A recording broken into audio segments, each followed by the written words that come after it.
Jonas está entre os profetas menores. Mas qual é o gênero literário de Jonas, de fato e de verdade? Isso é muito legal. A gente precisa, para a gente interpretar o texto corretamente, a gente precisa considerar essa questão do gênero literário.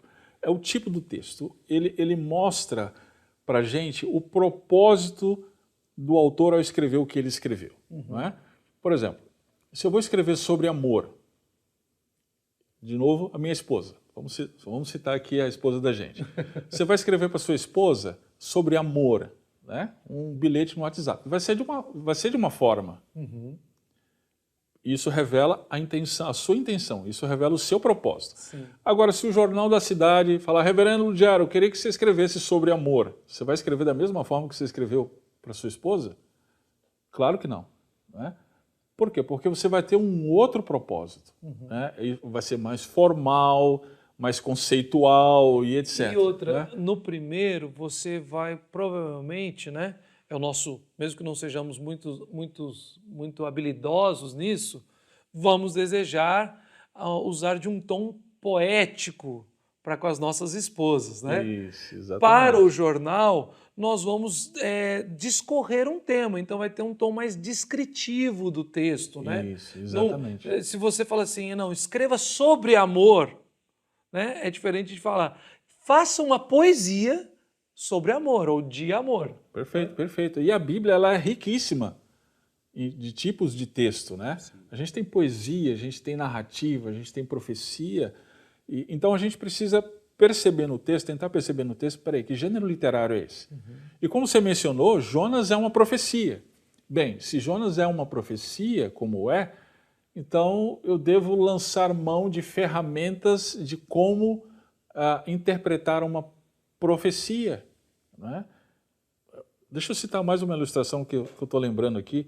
Pastor adora ilustração, né? Ótimo. Diz que no seminário a gente tem aula de teologia, pregação mas e a aula mais de importante é a ilustração. Uma aula que dizem que nós não temos era de piada, né? Que as piadas de pastor Eu não vou fazer são comentário boas sobre pastor. esse assunto. Tá certo? Não quero não.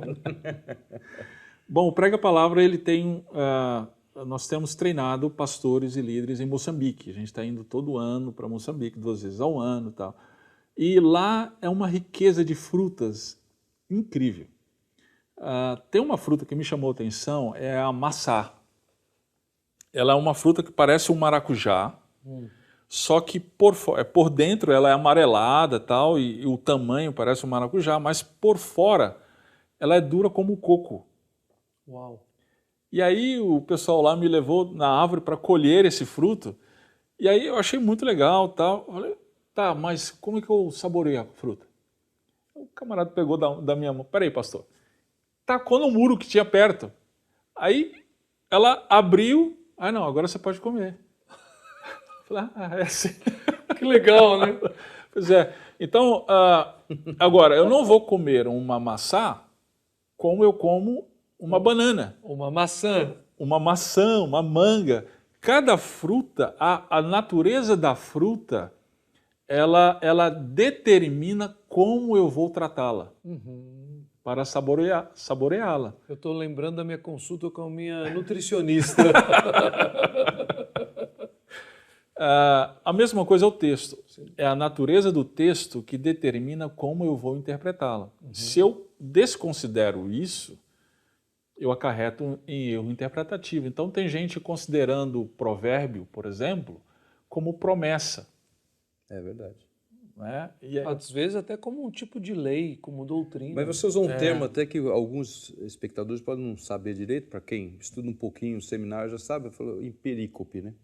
Então, esse termo que basicamente está falando do ao redor do texto, o contexto mais próximo e tal, então uma área que você não deveria ler só uma frase nas escrituras. Isso pode trazer também algumas questões. Eu entendo que o estilo de livro é importante, mas nós também sabemos, claro, um livro mais complexo como Daniel, por exemplo, né? Que nós temos partes que são essencialmente alegóricas. E isso é um problema, voltando para Jonas. Não, o peixe não existe, é uma alegoria. Submarino, você falou? É, um submarino redentivo. Eu tava brincando aí outro dia sobre isso, falei, de repente não era peixe grande, era Jonas que ficou pequeno. Deus reduziu Jonas. Mas enfim, a gente tem. Aí você viaja, você cria muita coisa. Então, quando você fala da importância do estilo do livro, é para ele dar essa visão correta, nós entendemos correta, eu creio que isso é. Claro, aí vão pressupostos também, né? Sim, Isso sim. torna muito claro que o texto fica mais claro com isso, embora nós sempre façamos considerações em alguma parte que são necessárias, que o texto também rico traz para nós. Eu creio que Jonas não há muito esse tipo de preocupação. Pastor, o que Mas, você tá dizendo é fantástico, é exatamente isso. Se o peixe de Jonas estivesse na segunda parte de Daniel, Sim. que ele trata de sonhos e tal, eu diria que o peixe é alegórico, Certo. é uma alegoria. O gênero literário determina como eu lido com o texto. Né? Agora, como esse peixe está em Jonas, né? Isso. O gênero literário, como eu mencionei, o gênero literário lá é profecia, mas existem subgêneros a partir dessas perícopes, desses textos menores. Deixa eu, né? meu querido diretor pedagógico, deixa eu discordar só um pouquinho. É um livro profético, então todas as pessoas os seus primeiros leitores, os contemporâneos de Jonas, muito provavelmente homens e mulheres do Reino do Norte, debaixo do reinado de Jeroboão II, a gente tem isso esclarecido lá em 2 Reis para a gente, né? Sim. Deveriam ler todo aquilo que aconteceu com Jonas, no ministério de Jonas em Nínive, como uma forma profética para eles, mostrando o caráter de Deus e como aquele caráter de forma profética se aplica à vida deles. Mas o estilo que Jonas escreveu Sim. é narrativa histórica. Na verdade, não é nem discordância. Você falou que discorda comigo, não sei porquê, mas você deve estar de birra Pô, comigo. mas é vai. tão legal discordar. É legal discordar de você, Nelson. Ainda bem que eu não estou nesse ministério. Olha como começa Jonas, capítulo 1, verso 1. Palavra do Senhor veio a Jonas, filho de Amitai. Essa palavra do Senhor aqui é oráculo. Então aqui já mostra que é uma profecia. Sim.